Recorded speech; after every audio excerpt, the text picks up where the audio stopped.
Siguro ito na yung tamang panahon para ibalik o kahit i-consider si Robert Bolick para sa Gilas Pilipinas ngayong pinapakita niya na meron siyang potential na maging isang MVP favorite in the PBA. Bolick is not a stranger to international basketball. He first played for Gilas back in 2019 in the FIBA World Cup, wherein he averaged 8.6 points, 1.2 rebounds, and 1 assist. Although yung shooting splits niya maganda naman, and in fact, above average for a guard, shooting 46.9% from the field and 38.9% from 3 on 3.6 attempts per game. Next tour of duty niya was in the FIBA World Cup Asian qualifiers in 2022, wherein his numbers looked identical to the previous time he played for the country. 10 points, 2.5 rebounds, and 0.5 assists while making 44.9% of his field goals and 36.4% from downtown with good volume at 5.5 attempts. Since then, 2 years has passed, and I'm confident to say that Berto has a chance to win an MVP in the very near future if he continues to play that he is doing now with the NLEX Road Warriors. He is not just a scorer, he has evolved into an all-around threat and blossomed into a legit superstar wherein a team like NLEX has turned into a dark horse contender this all-Filipino conference. From missing the playoffs entirely last Commissioner's Cup to now having a chance to secure a top 4, that is all because of Robert Bolick leading the way. This season, Bolick is averaging a crazy 26.8 points, which is number 1 in the entire PBA, 7.1 assists, which is also number 1 amongst all players, 5.8 rebounds, 3rd best among guards, and he is also shooting a very efficient 45% from the field, 32% from 3, and 86% from the free throw line. Ginagawa niya lahat yan, kaya number 1 siya ngayon sa best player of the conference race.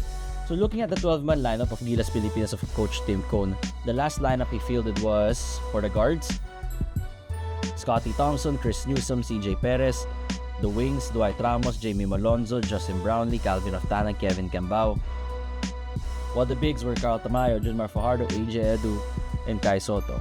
Kapag tinignan natin yung roster na yan, saan tayo nagkukulang? It's in the playmaking and 3-point shooting department. Alam ko na sasabihin ninyo na paano naging weakness sa Pilipinas yung playmaking, number 1 tayo ng FIBA Asia 2025 qualifiers with 31.5 at una rin sa 3-point percentage with 39%. Well, Hong Kong, which is 121st in the world, and Chinese Taipei, 81st in the world lang naman nakalaban natin.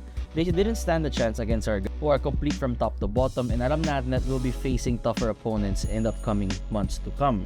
So next tour of duty ng Gilas, kakalabanin natin ang Latvia and Georgia in the FIBA Olympic Qualifying Tournament in July. Then New Zealand on November 2024 for Window 2, the FIBA Asia Cup 2025 qualifiers. Yung mga bansa na yan, di hamak, mas mataas ang ranking sa atin at mas proven ang mga players sa international style of play. We need every chance we can get to get better, and I believe the 2024 Robert Bolick is a perfect addition to bring in our 12-man lineup and possibly replace Chris Newsom. In my opinion, sa akin lang yun. So let's do a breakdown on how Robert Bolick is as a scorer now. So in this clip, Bolick does an entry pass to Anthony Semeral in the left post. He receives a screen from Michael Miranda which momentarily made him wide open from the top of the key. But instead of pulling up for 3, he decides to attack the defense after putting Raymond Almazan on skates, which made him lose his balance for a bit and uses his burst of speed to finish at the rim with 3 Meralco players focused on him. Bucket. He does it again here on this next one.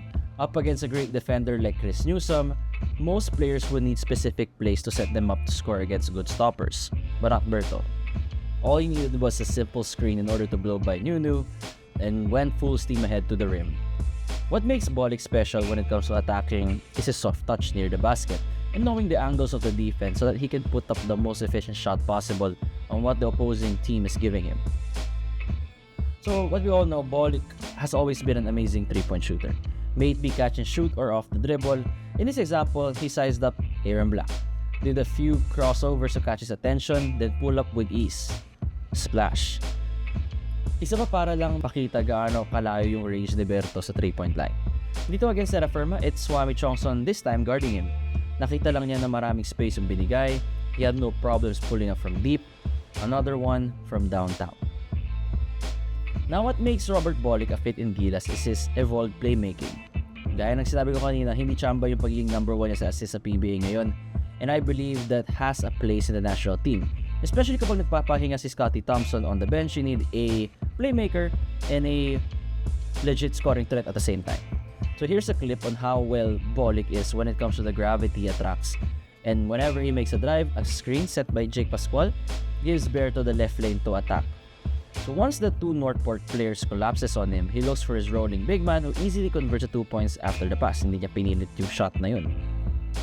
So once again, another instance wherein kita natin yung quick decision making ni Bolick when it comes to knowing what the defense is giving him. Kahit alam niyang gifted scorer siya, 9 out of 10 times gagawin niya yung tamang play.